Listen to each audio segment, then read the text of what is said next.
Regardez bien, ce fruit que vous voyez là vient d'un croisement naturel entre ce fruit et ce fruit.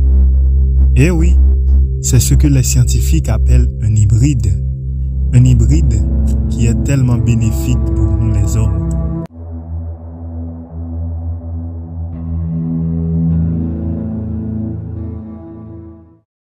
Attendez. Et si on fait un peu d'histoire avant? En vrai, l'origine du citronnier n'est pas trop bien connue. Mais comme beaucoup d'autres agrumes, depuis 4000 ans, il est cultivé dans le sud de la Chine et en Asie du Sud-Est. Selon les vieilles histoires orientales, dans les années 400 et 600, les Arabes ont introduit ce fruit en Europe, en Afrique, dans le Moyen-Orient. Quelque temps après, Christophe Colomb a transporté ce fruit dans le nouveau continent. Malgré tout, il a fallu près de 2 siècles pour que les hommes comprennent enfin l'importance de ce fruit. Le citron, c'est l'agrume qui contient plus de vitamine C, ce qui lui confère la capacité de réduire la fatigue, de guérir le scorbut, de protéger nos cellules contre le stress oxydatif, de participer à la régulation de notre humeur. Il contient aussi de la vitamine A, B et certains minéraux importants pour l'organisme humain. C'est un fruit qu'on peut consommer de plusieurs façons. Mais en général, on le consomme sous la forme de jus.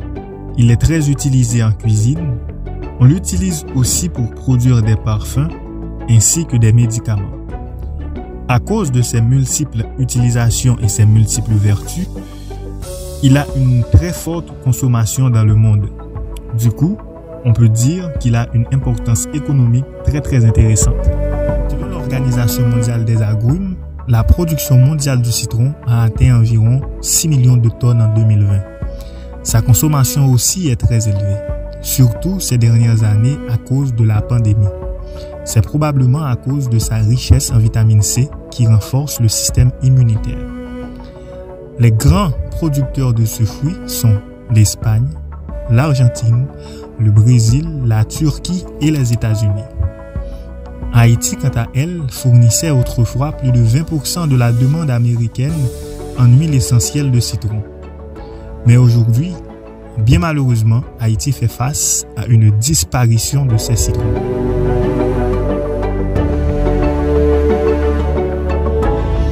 Notamment à cause d'une maladie très grave, qui est le dragon jaune. Aujourd'hui, Haïti importe de l'extérieur la plus forte quantité de citron consommé dans le pays. Pour qu'Haïti puisse reprendre sa place dans la production, l'État haïtien doit prendre ses responsabilités pour freiner cette maladie. Le citronnier se cultive dans un sol riche, léger, bien drainé, dans un endroit ensoleillé. On peut faire sa multiplication par semis, par bouturage et par greffage.